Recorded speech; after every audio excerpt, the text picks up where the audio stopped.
Baik, Assalamualaikum warahmatullahi wabarakatuh dan selamat pagi. Perkenalkan, nama saya Niki Adam dari kelas 3B Pendidikan Kimia dengan NIM 12220800069. Di sini saya akan memperlihatkan hasil kerja saya berupa presentasi dari PowerPoint yang saya buat berdasarkan jurnal yang saya download dari Jurnal Tadris Kimia yang bertajuk Analisis Bahan Ajar Senyawa Karbon berdasarkan kriteria keterhubungan representasi kimia. Lalu sebelumnya saya ucapkan terima kasih kepada Pak Ferli selaku dosen pengampu mata kuliah Komtek Info Pendidikan. Dan langsung saja mengenai review dari PowerPoint-nya. Di sini saya menggunakan PowerPoint untuk membuat PowerPoint-nya. Menggunakan transisi morph ya. Nah, di sini ada outline pendahuluan, metode penelitian, hasil dan pembahasan dan kesimpulan. Nah, langsung saja. Di sini ada yang namanya metode penelitian berupa deskriptif kualitatif. Mengenai jurnal itu ada 3 buku yang dibahas, yaitu Chemistry 6th Edition. Kalau nggak salah ini karya McMurray, buku kimia organik. Terus yang kedua buku teks kimia SMA, kurikulum 2006, atau kita sebut buku A, dan yang kurikulum 2013 kita sebut buku B. Dan yang Chemistry 6th Edition itu kita sebut buku standar.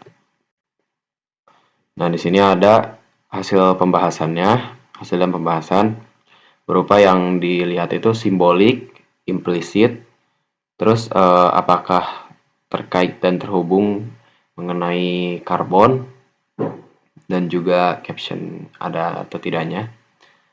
Nah, dapat dilihat dari hasil kriteria representasinya. Nah, di poin-poinnya ini, setiap fenomena, yang pertama itu setiap fenomena kimia memiliki 3 aspek representasi, yaitu makro, mikro, dan simbolik. Nah, yang kedua adalah yang paling banyak muncul dalam teks pada buku standar, buku A dan buku B adalah simbolik dan submikroskopik. Dan yang ketiga adalah representasi buku B, yaitu 100 representasi. Buku standar terdapat 79 dan buku A terdapat 90 representasi yang terdiri dari gambar, tabel, rumus kimia, dan persamaan reaksi. Lalu yang terakhir adalah kesimpulan. Yang mana buku A dan buku B itu konsep kunci yang dijelaskan oleh buku teks standar.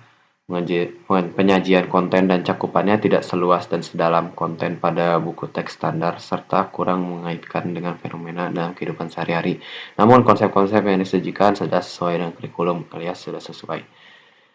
Yang berdasarkan struktur makro, alur penyajian konten pada teks standar, buku teks standar, sebagian besar menggunakan alur induktif, sebagian buku A dan buku B menggunakan alur deduktif. Representasi dari ketiga buku lebih dominan menampilkan representasi simbolik. Hasil analisis representasi gambar yang disajikan buku standar, buku A dan buku B menunjukkan sebagian besar gambar disajikan pada buku teks standar sudah memenuhi kriteria, namun pada buku A dan buku B belum memenuhi kriteria standar. Dari ketiga buku, lebih banyak menampilkan gambar dengan representasi simbolik. Makna yang terkandung dalam representasi dari ketiga buku sebagian besar bersifat implisit. Baik, sekian dari presentasi saya, presentasi singkat ini. Mohon maaf apabila ada kesalahan. Terima kasih kepada yang menonton dan terima kasih kepada Pak Ferli. Sekian, wassalamualaikum warahmatullahi wabarakatuh.